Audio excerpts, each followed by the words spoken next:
광개토 대왕의 정복전쟁입니다. 고국 양왕은 4만의 군대를 동원해서 요동성과 현도성을 쳐서 함락시킵니다. 요동과 현도라는 곳은 이 섬 안주 일대의 정말 키포인트입니다. 최고의 군사 요충지를 점령한 거죠. 각고의 노력 끝에 이제 치고 나가기 시작했다라는 겁니다. 18살이었던 태자 광개토 대왕이 즉위를 합니다. 즉위하자마자 전쟁을 시작합니다. 5월에 즉위해서 7월에 벌써 전쟁이 벌어집니다. 이 고국 양왕의 사망과 광개토 대왕이 즉위해서 즉위하자마자 백제를 향해 공격하러 나가는 여기에 분명히 뭔가 스토리가 없을 수가 없는데 이 정복전쟁의 큰 틀 속에서 전략을 어떻게 세울 것이냐. 18살의 광개토 대왕은 백제를 무섭게 몰아치기 시작합니다. 관미성 전투는 굉장히 치열했습니다. 이때는 백제가 절대 약하고 호락호락할 때가 아니거든요. 군대를 7개로 나누고 무려 20일을 공격했다고 되어 있습니다. 돌아가면서 20일 동안 쉬지 않고 공격했다는 거죠. 군대를 7개로 나눠서 20일 동안 돌아가면서 쉬지 않고 공격했다는 것이죠. 이때 이게 나이가 18살인데 이게 사람이 젊어서 리더가 되는 경우에 옛날에는 많죠. 세습을 하니까. 근데 아무리 세습을 해도 나이 든 대신들도 있고 장군도 있고 그렇잖아요. 그러면 젊은 지휘관은 뭔가 좀 파격적이고 샤프하고 이런 거 하기는 오히려 장점이 있어요. 그런데 힘들고 좀 어려운 전투, 좀 고전하고 병력과 시간을 갈아 넣어야 되는 전투, 이런 전투를 하는 건 되게 힘듭니다, 사실. 왜냐하면 아무리 옛날에 신분제 사회라고 그래도 나이 든 대신도 있고 나이 든 장군도 있고 하여간 이런 게 내가 그렇게 특별히 기반이 없는데 밀어붙여 또 해 이런 식으로 하면은 리더십의 손상도 빨리 오고 사람들이 아직 내가 광개토 대왕 젊은 애잖아. 그러니까 검증되지도 않은 대학생 수준의 청년인데 이 사람이 밀어붙여 할 때는 그 지휘관의 어떤 뚝심, 놀라운 어떤 실천력 이런 것이 느껴지질 않고 저게 뭘 몰라서 그냥 막 성질 부리는구나 이런 식으로 받아들여진단 말이죠. 그러니까 리더십에서 굉장히 중요한 게 같은 명령을 내려도 부하들이 이걸 어떻게 받아들이냐가 중요한데요. 이게 첫 번째 전투잖아요. 물론 그 전에 좀 승리하긴 했지만 이제 공략하기 힘든 성을 만나서 굉장히 고전을 하는데 이때 뚝심으로 밀어붙인다. 말은 좋지만 이 뚝심이 전달이 안 된다고. 그럼에도 불구하고 이걸 밀어붙여서 함락을 시킵니다. 이걸 보면은 광개토 대왕은 정말 사령관이 될 자질이 있었던 것 같아요. 사령관이 전략을 잘 짜고 판단력이 뛰어나고 싸움을 잘하고 이것보다 더 힘든 게 힘든 상황에서 그 사람의 의지와 어떤 판단이 그 밑에 병사와 장군들에게 고집이 아니고 욕심이 아니고 올바른 판단이다. 이렇게 녹여들 수 있도록 하는 게 정말 어려운 겁니다. 젊은 나이는 진짜 힘든데 이걸 해냈거든요. 그러니까 그 뒤로 20년 동안 수많은 전쟁에서 빛나는 승리를 거둘 수 있었던 것이죠. 고국 원왕의 복수든 뭐든 광개토 대왕은 즉위하자마자 백제를 쳤습니다. 근데 1년도 안 돼서 어마어마한 타격을 입힙니다. 이 관미성이 떨어지니까 백제가 그야말로 쇼크를 받아버립니다. 좀 전까지만 해도 백제가 잘 나오고 있었잖아요. 이게 얼마나 큰 충격이었냐면 진사왕이 그 다음 달에 왕이 교체가 돼버려요. 살해되거나 죽었는지 좀 정확하지 않은데 교체가 되어버립니다. 원래 진사왕은 침류왕의 동생입니다. 근데 침류왕은 또 백제에다 불교를 받아들이고 백제의 국가체제를 정비하는데 굉장히 중요한 역할을 했던 왕이고 백제의 전성기를 영위했던 왕입니다. 침류왕에게는 아화라는 아들이 있었는데 침류왕이 죽을 때는 아화가 어려가지고 침류왕의 바로 아래 동생이었던 진사왕이 즉위했다고 되어 있습니다. 말이야 이렇게 그럴듯하지만 이게 그냥 했겠어요. 다 이게 혼인, 인맥, 중간에 있는 귀족 세력들, 얘들이 누굴 미느냐 이렇게 돼서 세력 판도가 바뀐 거죠. 이렇게 진상이 즉위를 했는데 한강 이북을 단숨에 빼앗기고 관미성이 떨어졌다. 심지어 진사왕은 담덕이 무서워서 나가 싸우지도 못했다.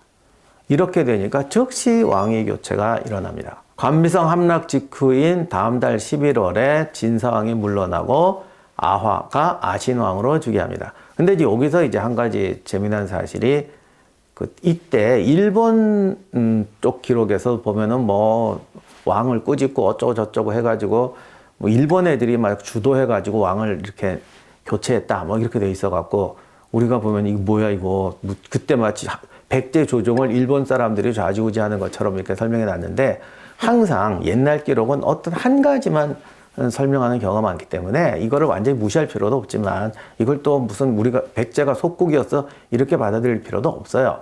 이미 백제는 그 이전부터 일본에 많이 진출해 있었죠. 특히 목시 집안이 일본에서 상당히 큰 세력을 갖고 가야, 일본, 그리고 백제 조정에 굉장히 큰 영향력을 행사합니다.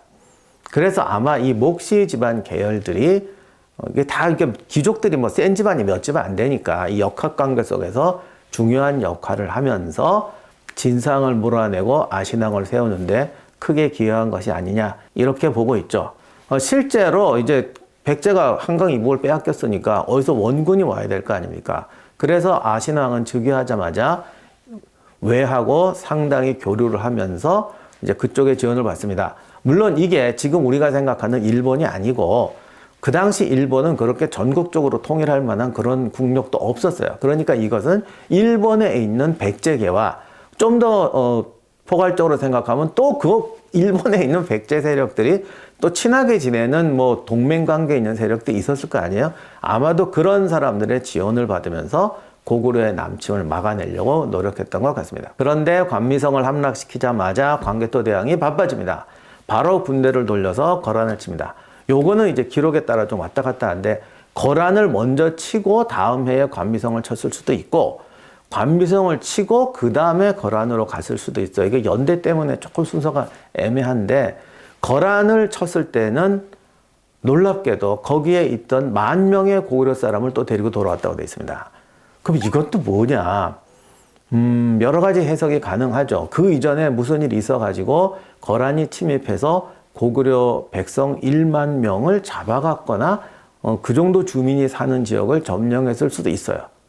거듭 말씀드리면 이게 관미성 점령 전인지 후인지는 좀 헷갈리는데 뭐 어쨌든 그래서 광개토 대왕이 가서 거란을 쳐 밀어내고 그들을 데리고 오는 거죠. 아니면 고구려에 무슨 내분이 있어가지고 그들이 거란으로 귀순 이렇게 떨어져 나갔던 것일 수도 있어요. 그래서 고국양왕이 지금 마음고생하다 돌아가셨는지도 모르지만 하여간 뭐 그런 어떤 우리가 여러 가지 사연 속에서 광개토 대왕이 그들을 찾아옵니다. 근데 여기서 이제 보여주는 중요한 것은 고구려가 사실은 굉장히 강해 보이지만 지금 사방에 적을 두고 있다는 거예요. 제가 처음에 말씀드렸듯이 북쪽에 거란, 서쪽에 모용씨, 남쪽에 백제 이 삼각관계 속에서 치고받는 전쟁을 해야 됩니다. 그러다 보니까 광개토 왕의 이 전쟁 기사를 이렇게 쭉 살펴보면 북쪽으로 갔다, 서쪽으로 갔다, 남쪽으로 갔다 정말 360도 뱅뱅 돌면서 싸웁니다. 이렇게 되니까 전쟁 기사가 어떨 때는 매년 나오기도 하고 어떨 때는 3, 4년, 뭐 2, 3년 떨어져 나오기도 합니다. 그런데 4만, 5만의 엄청난 대군을 거느리고 거란까지 공격하고 뭐 전연과 싸우고 이렇게 되면은 실제 싸움은 한 달을 했다고 해도 실제로는 거의 1년을 소모하는 거예요. 그리고 군대를 일으키면 또 휴식해야죠. 훈련해야죠. 이런 걸 생각하면 2년에 한 번씩 정벌을 했다고 해도 사실상 매년 요즘 말로 하면 야전 텐트에서 살아야 이게 가능해집니다. 이게 맨날 군대에 나간다고 되는 게 아니에요. 사람을 동원해야죠. 군수도 마련해야죠. 뭐 이제 훈련도 시켜야죠. 병사도 씌워야죠. 그러니까 이런 대규모 전쟁은 2년, 3년에 한 번을 했다고 해도 사실상 오고 가는 시간, 준비하는 시간, 기타 등등 생각하면 거의 매년마다 한 거나 마찬가지예요. 그래서 이런 식으로 거의 20년 동안 쉴 새 없이 정복전쟁을 한다는 게 쉬운 게 아닙니다. 그리고 사실은 이게 순수한 정복전쟁만도 아니에요. 저쪽도 계속 쳐들어오고 반격하는 것이기 때문에 사실은 북쪽의 거란, 서쪽, 선비족, 남쪽의 백제와 나중에 외도 있죠. 그러니 거의 사면 전쟁을 쉴 새 없이 벌이는 겁니다. 이렇게 되면 병사와 군대가 배견하지 못할 수도 있고 왜 우리가 이렇게까지 싸워야 되느냐 하는 불만이 싹 들 수도 있어요. 그런 불만을 잠재우면서 쉴 새 없이 쳐들어오는 적을 밀어내고 그리고 또 공격해서 점령하고 이렇게 싸워간다는 건 엄청난 리더십과 비전과 통솔력 없이는 절대로 불가능한 겁니다. 광개토 대왕에 대한 어떤 개인적인 기록이 남아있지 않아서 우리가 뭔가 그분에 대해서 설명하기는 어려운데 인간적으로 탁월한 전략가 군사 지휘관이었던 것도 분명하지만 사실 왕으로서도 엄청난 리더였다. 이거를 우리가 잊어서는 안 됩니다. 이게 승리한 기록만 있으니까 그냥 뭐 무적의 철기병이 나가서 다 휩쓸고 돌아온 것처럼 보이지만 절대 그런 거 아니다. 정말로 이분은 총력을 다해서 오늘은 여기를 치고 다음에는 이거를 치고 진짜 국가의 일년 계획을 정확히 세우고 엄청난 모험과 결단과 정말 필생의 노력을 다해서 세 방향의 적과 삼면 전쟁을 하면서 고구려의 영토를 넓히고 지켰다. 이것을 잊어서는 절대로 안 됩니다. 근데 이제 문제는 제가 이렇게 강연을 하려다 보니까 거란으로 갔네, 뭐로 갔네 이렇게 하다 보면 그냥 뭐 여기서 싸웠네, 저기서 싸웠네, 쟤랑 싸웠네 이렇게밖에 얘기가 안 되잖아요. 그래서 전쟁 기록은 이렇게 섞여 있지만 이 시간에는 백제와의 전쟁, 그 다음에 만주에 있는 거란 선비족과의 전쟁, 그리고 외와의 전쟁 이렇게 세 가지 파트로 나눠서 하나하나 살펴보고 그것이 당시 한반도와 만주의 역사에 어떤 영향을 미쳤는지를 살펴보도록 하겠습니다.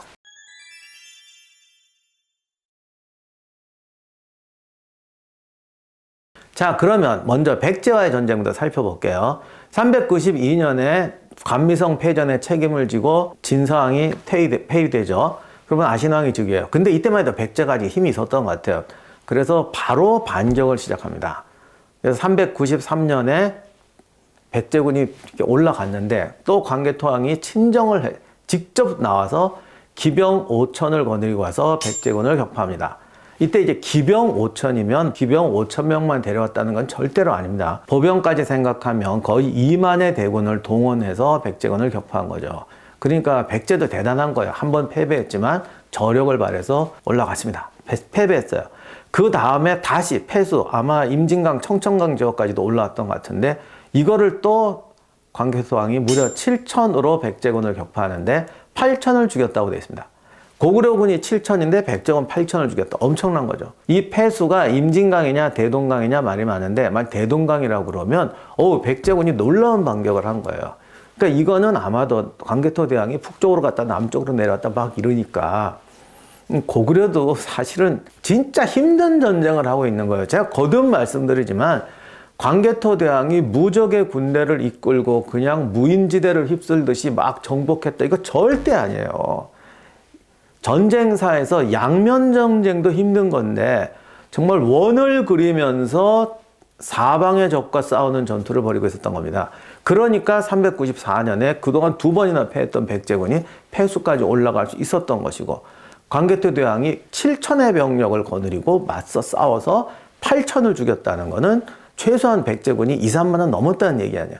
그러니까 그만한 엄청난 기동과 노력으로 싸우고 있었다는 걸 보여주고 있습니다. 그리고는 다시 거란으로 갔다가 396년에 수군을 동원해서 한성을 공격합니다. 이 전투는 백제 본계에는 절대 기록이 안 돼 있는데 광개토 대왕 비에만 있어요. 그래서 백제왕이 항복을 하죠. 아신왕이 항복을 하고 남녀 1,000명을 포로로 바치고 왕의 동생과 대신 10명을 인질로 잡아서 고구려로 올라갔다고 되어 있습니다. 이걸로 이제 백제는 어마어마한 타격을 입었는데 다행히 아신왕은 진사왕처럼 퇴위는 안 돼요. 다만 이 한성 함락으로 인해서 백제의 군세가 완전히 꺾인 건 맞는 거 맞습니다. 그렇다고 포기하진 않았죠. 아신왕은 자기 아들이던 태자 전지를 일본에 보내서 일본에서 지원을 끌어오는 노력을 하게 됩니다. 뭐 기록에는 볼모로 보냈다 뭐 이렇게 돼 있는데 이게 볼모라는 게 우리가 생각하는 그런 인질 이런 건 아닌 것 같고 당시 어떻게 보면 외교 대표관으로 가서 뭔가 왜냐면 왕의 대행자가 와서 뭔가 계약을 해야 될 거 아니에요. 뭐 거래를 했겠지. 무슨 거래를 했을지 모르지만 뭐 일본서기에 보면은 이때 목시 집안이 가야 쪽에 땅이 많았는데 뭐 그쪽에 영지를 확대해 주라고 하든가 아니면 뭐 뭐 여러 가지 뭐 결혼을 하자고 여러 가지 동맹을 맺었을 텐데, 약간 전권대사 같이 가서 아들이 직접, 태자가 직접 거기에 가서 일본과의 교류를 확대하게 되는 겁니다. 하여간 이렇게 함으로 해서 백제도 반격을 준비하게 됩니다. 395년에 거란정벌을 시도하죠. 이건 몽고하고 접경지에 광개토 대왕의 전쟁사 중에서 가장 커다란 패배였고 손실이었습니다. 고구려로서는 엄청난 타격이죠. 다시 후연을 칩니다. 그날 싸워서 적장 하나를 목을 베었다. 오히려 저기 밀어붙여서 북경 근처까지 갔다. 이런 기록도 있는데 서쪽의 모용씨마저도 완전히 밀어내면서 저 녀석을 인줄로 보내버리자. 연의 속국이 된 건가?